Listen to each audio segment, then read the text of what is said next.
Disiarkan langsung oleh 87.8 Radio Gaul FM bersama 107.9 FM Radio Dais MAJT.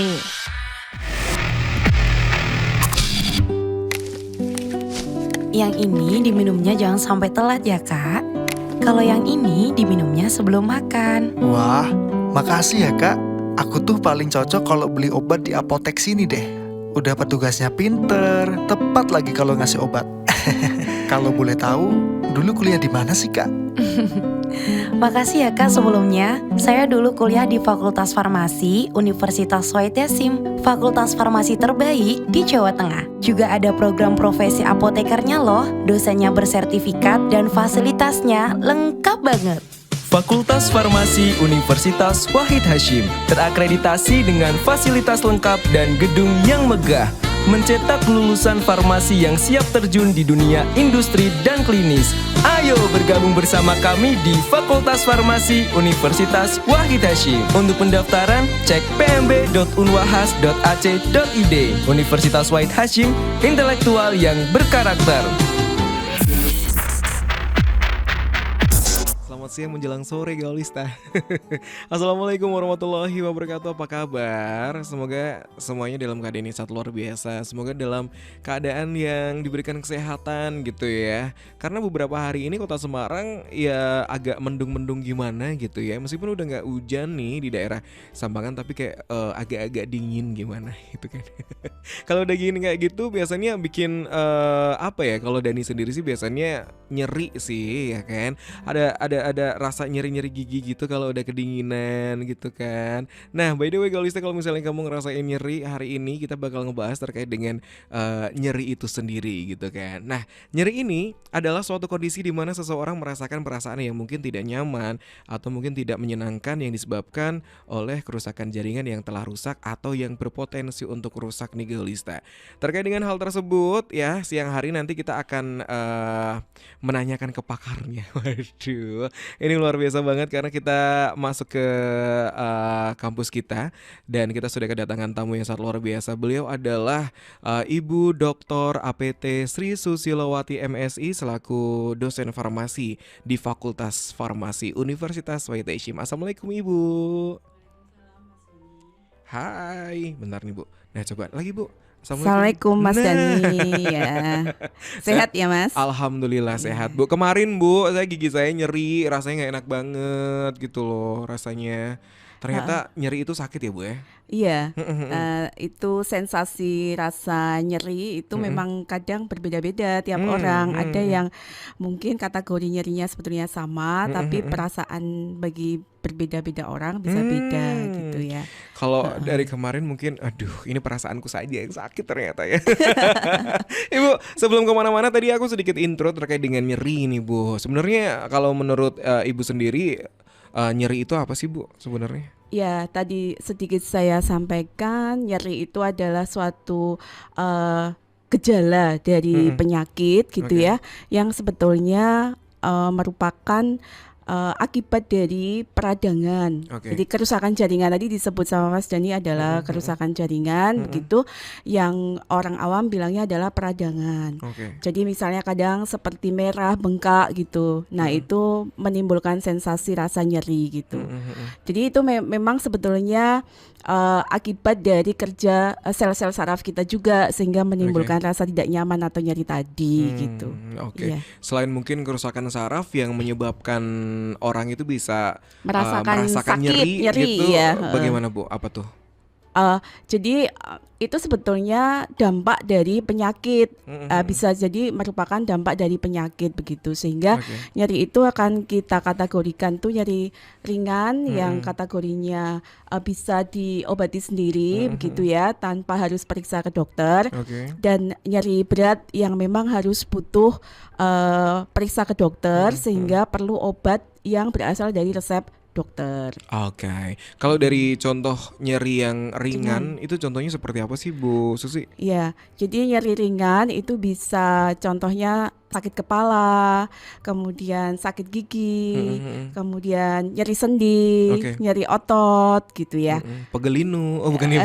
Termasuk juga, bisa. nyeri haid, anak ini cewek ya, bisa gitu. Itu nyeri ringan, jenis nyeri ringan yang bisa diobati sendiri tanpa harus periksa ke dokter.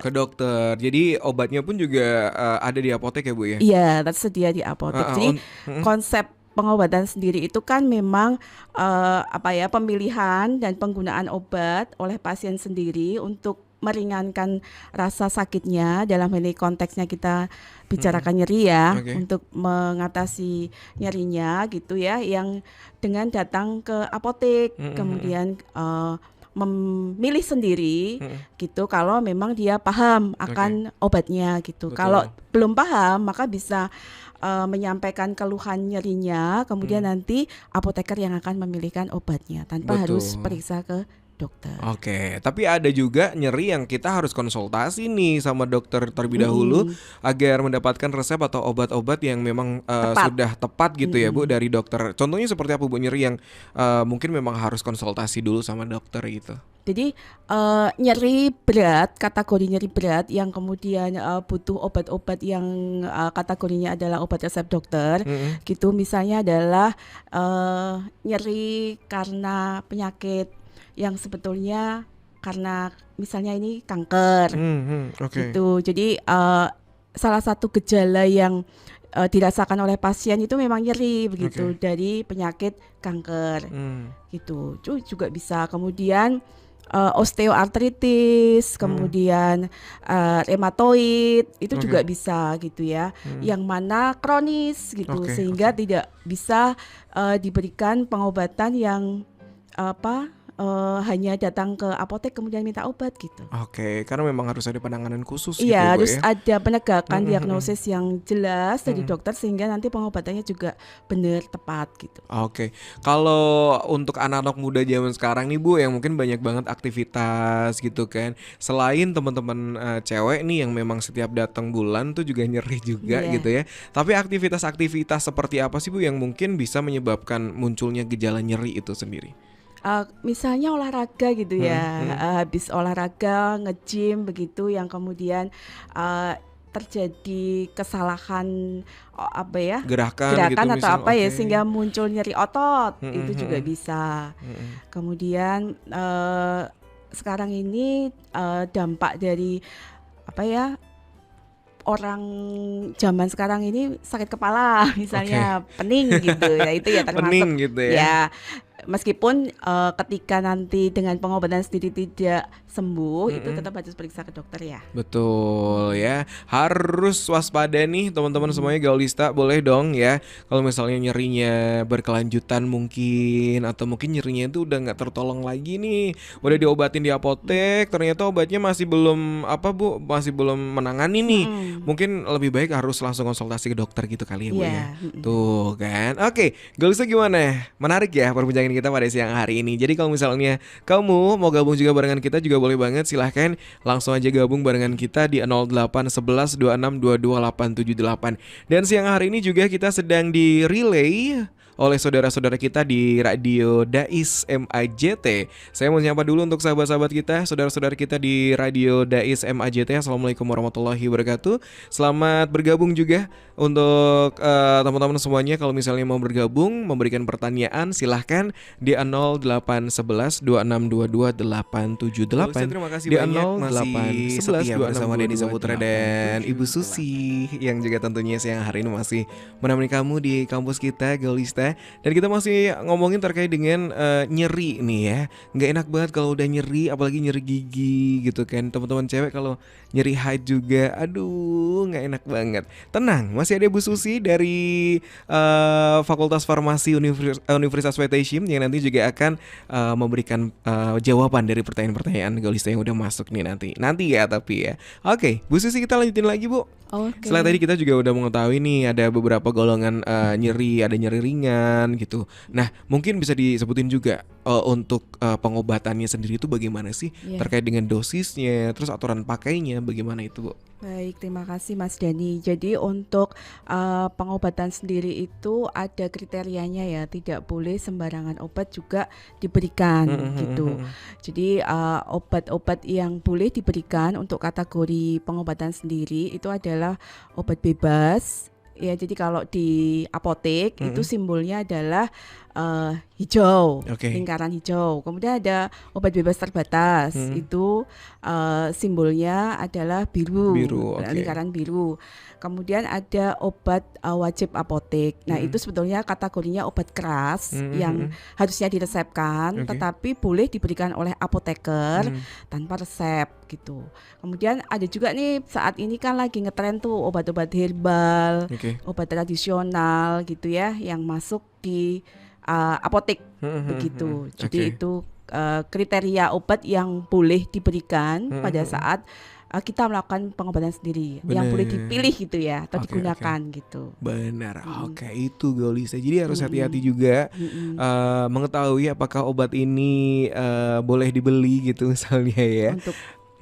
Untuk mengobati nyeri kita gitu. Oke. Ini sering banget yang terjadi adalah ada beberapa teman-teman kita ada nyeri gigi, nyeri kepala gitu ya. Iya, sakit kepala, pusing gitu ya. Pusing gitu ya. Kalau untuk sakit kepala sendiri gimana nih untuk treatmentnya gitu? Jadi obat nyeri itu biasanya disebut sebagai analgesik ya, untuk menghilangkan nyeri atau gejalanya begitu. Nah, obat pusing itu yang paling baik untuk pengobatan sendiri adalah paracetamol gitu ya. Dengan aturan pakainya adalah 3 kali sehari setelah makan atau bersama makan gitu. Nah, untuk obat-obat yang dijual bebas atau obat bebas atau bebas terbatas kategori itu biasanya dikombinasikan dengan kafein. Jadi kafein ini memang akan memperkuat kerja dari paracetamol gitu. Nah, jadi misalnya Mas Dani ini pergi ke apotek pada saat pusing begitu, langsung menyebut nama obatnya, saya mau beli paracetamol. Gitu.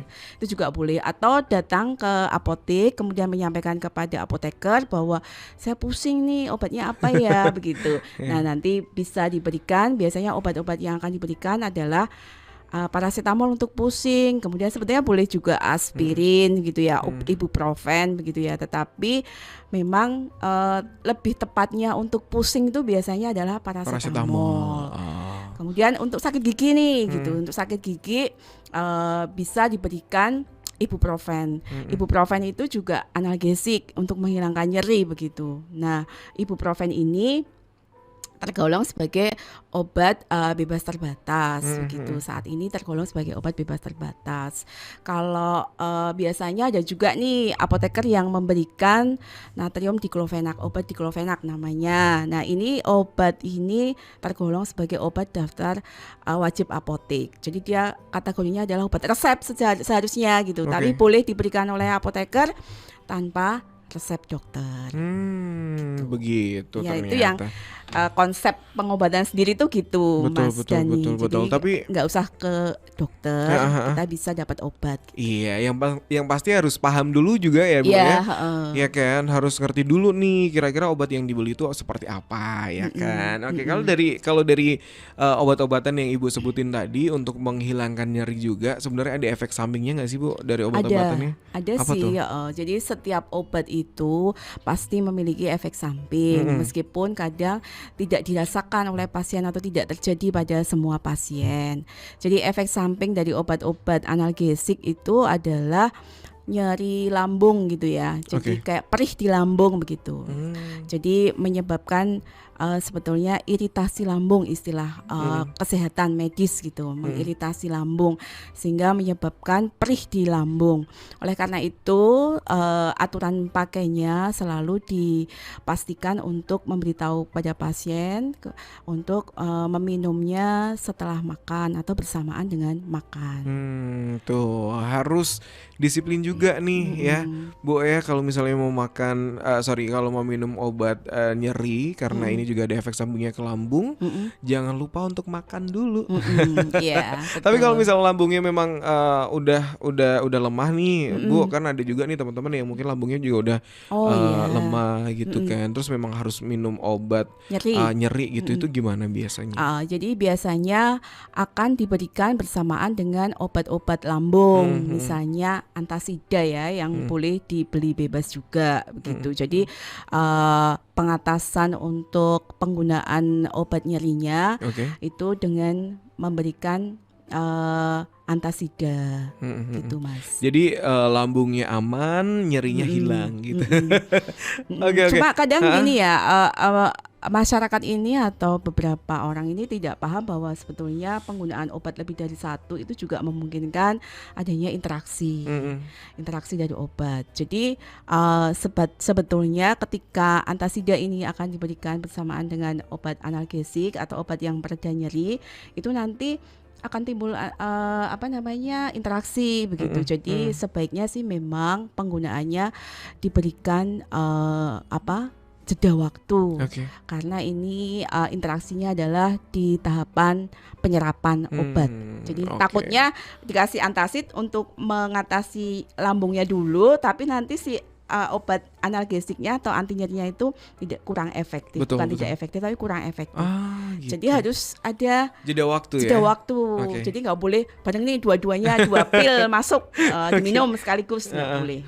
Oke. Pikirnya mungkin biar lebih efektif gitu, padahal salah ya. Jangan ada waktunya dulu penyerapan obatnya baru ya, obat lambungnya baru disusulkan gitu. Tapi balik lagi ke nyeri, Bu Susi, kalau untuk nyeri rata-rata untuk pengobatan itu biasa berapa lama sih, Bu, agar lebih sembuh gitu, jadi sembuh? Jadi lama pengobatan untuk nyeri ini sesuai dengan kebutuhan ya. Jadi nggak boleh digunakan terus-menerus juga gitu, karena bahaya tadi ya, karena efek yang paling sering muncul itu adalah iritasi lambung. Jadi penggunaannya jika perlu aja gitu. Kalau nyerinya sudah hilang ya sudah begitu. Jadi misalnya katakanlah minum sehari sudah sembuh, maka harus dihentikan, tidak boleh diminum lagi begitu.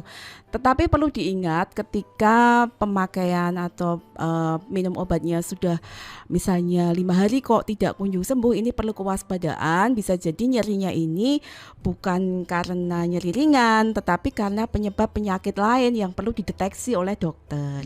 Sehingga harus periksa ke dokter. Nah ini nih harus disiplin juga, harus waspada juga. Kira-kira perlu nggak sih penanganannya harus ketemu dengan dokter spesialis dulu mungkin, ya kan? Atau mungkin dokter umum, nggak apa-apa minimal agar tahu nih kondisi atau statusnya itu seperti apa gitu ya, Bu? Oke.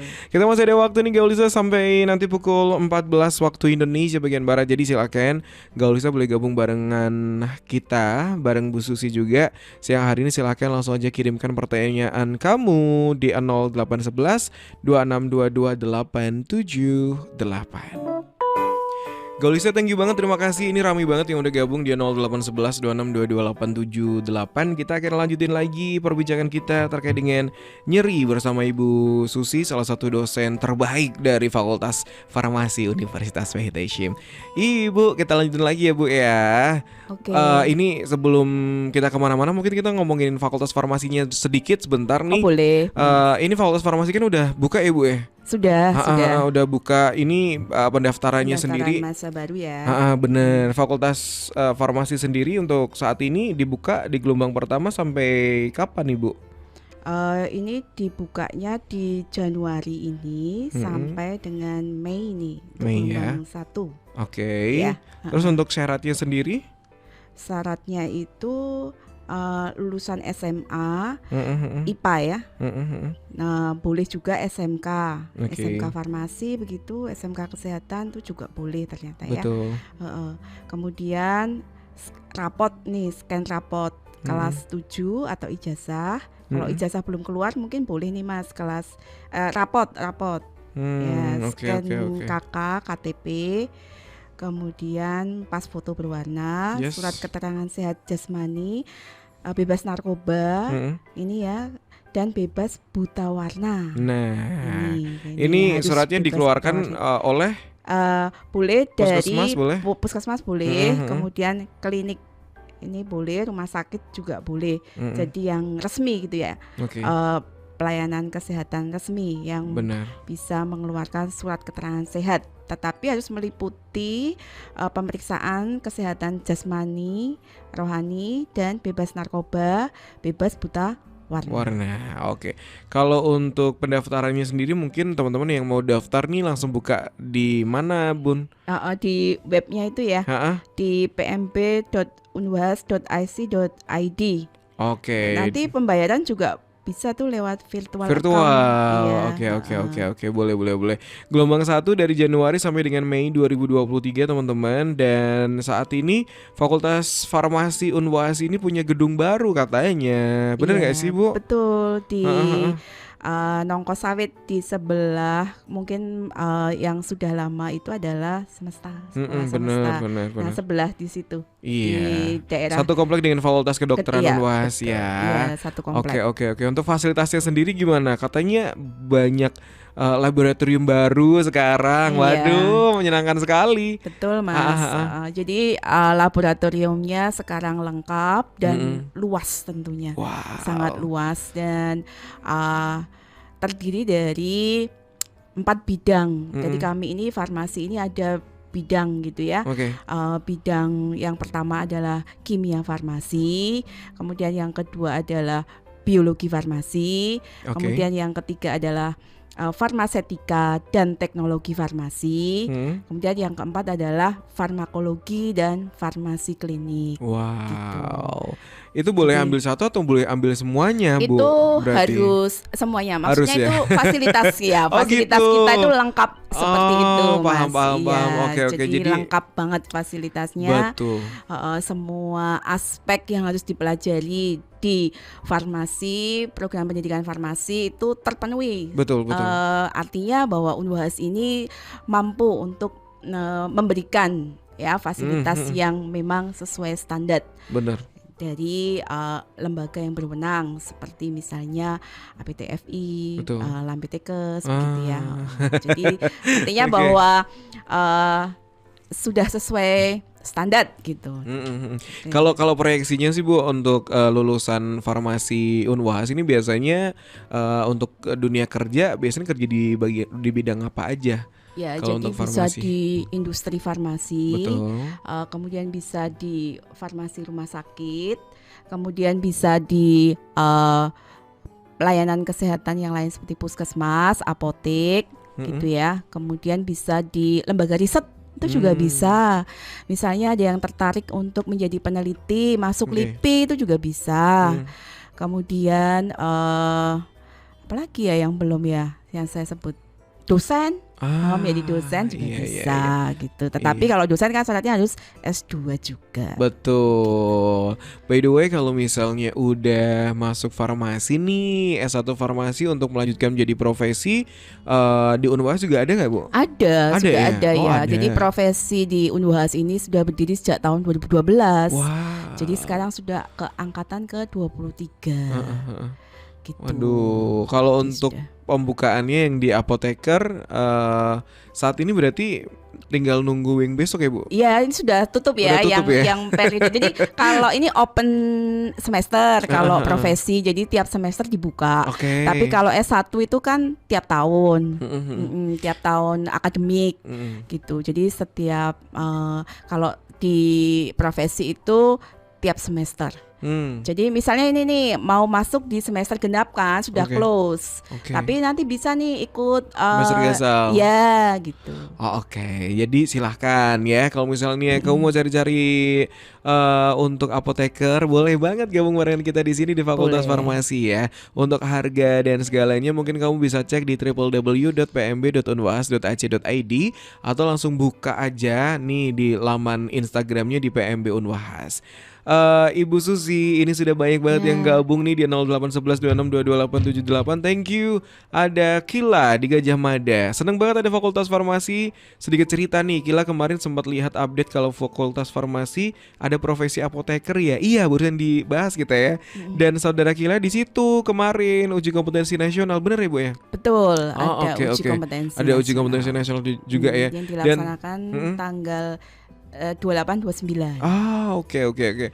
Dan sedang bahas mengatasi nyeri juga nih hari ini. Mau dong tanya sama Ibu, Kila kan sering nyeri haid, itu pertolongan pertamanya gimana ya? Karena mengganggu banget katanya. Iya. Gimana Jadi nih? untuk Mbak Kila ini untuk nyeri haid itu bisa diatasi dengan obat analgesik anti nyeri gitu ya, yang bisa dibeli di apotek. Obatnya misalnya menyebut saja yaitu ibuprofen gitu ya. Tapi kalau misalnya Mbak Kila ini punya riwayat nyeri lambung, penyakit MAH atau apa gitu ya, ini perlu diwaspadai ya, karena penggunaannya dapat memberikan sedikit efek samping nyeri di lambung gitu. Jadi tadi kita sudah bahas ya Mas, bener. harus diminum misalnya dengan adanya minum antacid dulu, baru nanti minum itu obat. Bener. Tapi kalau misalnya lupa ini obatnya apa ya Bun, tadi lupa gitu, ke apotek bilang apotekernya, nanti akan diberikan. Betul, jangan khawatir ya. Ya, jadi nyeri haid termasuk nyeri yang bisa diobati sendiri tanpa harus periksa dokter. Betul. Ada Bisma dari Banyumanik. Nyeri leher yang rasanya seperti dicekek. Dicekek itu tandanya apa ya Bun? Di mana nih? Di Fasma dari Semapa Nyimak. Oke. Seperti dicekek gitu ya. Jadi kita persepsinya ini gimana gitu ya. Itu di dalam gitu. Kalau di dalam apakah mungkin itu adalah nyeri tenggorokan gitu ya, peradangan yang ada di tenggorokan, atau nyeri yang misalnya nih kelamaan di depan komputer, di depan laptop atau di depan gadget gitu. Nah, kalau yang nomor 2 itu mungkin bisa ya dengan minyak-minyak sereh, minyak jahe gitu ya. Jadi mungkin itu sedikit akan mengurangi gitu. Ternyata minyak-minyak juga bisa ya? Bisa untuk kayak misalnya itu dijual bebas di apotek itu kayak minyak urut, kayak gitu-gitu. Itu kan sebetulnya kan nyeri otot gitu, untuk mengatasi nyeri otot gitu. Iya, ini jadi seperti salep apa krim ya? Maaf. Jadi kayak ibuprofen dan kandungan tadi ya, ada yang tablet bisa diminum, tetapi juga ada tuh di apotek sediaannya itu sediaan luar gitu. Jadi bisa dioles-olesin gitu. Ada salep atau krim gitu. Itu sekaligus menjawab pertanyaan dari Lina di Sekarang. Ini kebetulan juga menanyakan hal tersebut, Bun. Mau tanya apakah minyak urut ini efektif untuk mengatasi nyeri? Tapi seberapa efektif sebenarnya tadi minyak urut itu? Ya, jadi karena itu obat luar ya, jadi ya kadang persepsi orang itu beda-beda gitu. Jadi ada yang dengan minyak urut saja itu merasa nyerinya teratasi, tetapi ada yang kurang begitu, sehingga perlu minum obat dalam gitu, sehingga perlu penanganan lebih ya.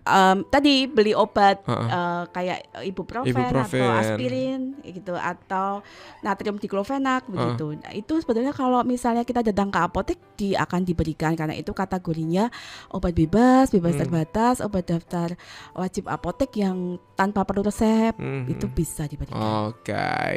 Ada Anis di Kalipancur mau tanya soal Fakultas Farmasi. Dengar-dengar ada gedung baru ya Kak di atas. Mau tanya dong, apakah ada asramanya juga di sana? Ada nggak Bu? Asramanya belum ada, adanya di yang di bawah ya, yang di Sampangan ya. Jadi daftarnya di sana, asramanya ada di Sampangan ya. Sementara seperti agak jauh. Nanti kedepannya mungkin di sana juga akan ada asrama ya Bun. Nanti akan ada, insya Allah akan segera ya. Diusahakan. Iya, nanti biar FKIP kan mau bangun gedung baru nih ceritanya. Nanti FKIP untuk asrama ya. Oke. Ada Frisley di Kalipancur juga, akhirnya ada juga nih TS bareng farmasi, seneng banget. Kak, aku mau nanya dong, biasanya kalau kuliah di farmasi susah ndak? Dan biasanya mempelajari apa aja kedalamannya? Gimana nih? Iya, kalau yang seneng mungkin nggak susah ya gitu. Kalau yang nggak suka gitu ya mungkin bisa kategorinya susah gitu. Jadi yang dipelajari kalau di SMA itu adik-adik ini sudah belajar kimia, sudah belajar biologi, kurang lebihnya seperti itu. Benar. Ya, jadi fokus ke kimia, ke biologi begitu. Jadi jangan khawatir, bukan ke matematika, bukan ke fisika, begitu ya. Aduh, kalau itu aku nggak banget, susah. Ya, jadi kalau yang senang kimia, senang biologi, begitu ya, nah ini cocok nih masuk farmasi. Oke. Ya. Ada Ratna di Ngalian, mau tanya kalau di farmasi udah pernah kerja sama bareng sama rumah sakit mana gitu nggak sih untuk menunjang praktek kalau pas lagi kuliah? Di mana aja, Bun? Banyak, kita ada kerjasama dengan RSUP Karyadi, Dr. Karyadi, kemudian RSUP yang apa ini Adiatma itu Tugurejo itu loh, ya itu bukan RSUP, dia rumah sakit milik pemerintah provinsi. Ini yang kawasan Semarang ya.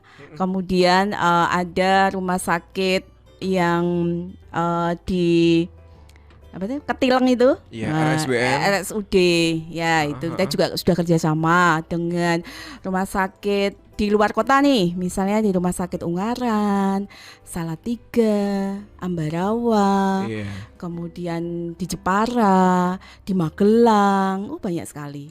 Karena kebutuhan ya, karena rumah sakit ini termasuk salah satu tempat praktek yang wajib diikuti oleh mahasiswa profesi apoteker. Betul, udah nggak ragu lagi pokoknya kalau misalnya mau gabung di Fakultas Farmasi Universitas VTSIM ya. Buka langsung di www.pmb.unwahas.ac.id.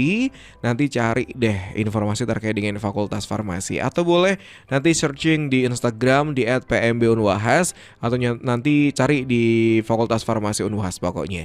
Bun, sebelum kita pamitan karena kita waktunya udah habis juga, mungkin ada pesan-pesan yang belum disampaikan, silakan disampaikan. Oke, untuk semua gaul apa Mas? Gaulista. Semua gaulista, saya hanya ingin menyampaikan bahwa di Universitas Wahid Hasyim sudah ada Fakultas Farmasi dan terakreditasi baik sekali, baik untuk program pendidikan sarjana farmasi maupun program profesi apoteker gitu. Jadi diharapkan gaulisista mungkin bisa bergabung ke Fakultas Farmasi Wahid Hasyim. Alright, thank you, terima kasih Ibu, terima kasih banyak ya sudah hadir di sini. Seneng banget jadi ngerti, karena beberapa waktu lalu saya yang nyeri gigi sebenarnya. Iya, pengalaman pribadi ya Mas. Oke, sekali lagi terima kasih banyak sudah hadir di Gaul FM. Terima kasih dan selamat melanjutkan aktivitas kembali untuk Bu Susi, dan untuk teman-teman nih Gaulista jangan kemana-mana ya, karena abis ini kita juga akan segera bergabung di program acara selanjutnya. Bakal ada GWS Gaul Waktu Setempat yang akan memberikan informasi-informasi menarik dan juga update lagu terbaru spesial untuk kamu di Gaulista ya. Dan Nisa Putra pamit di kampus kita. Jangan kemana-mana, stay tune terus di Gaul FM.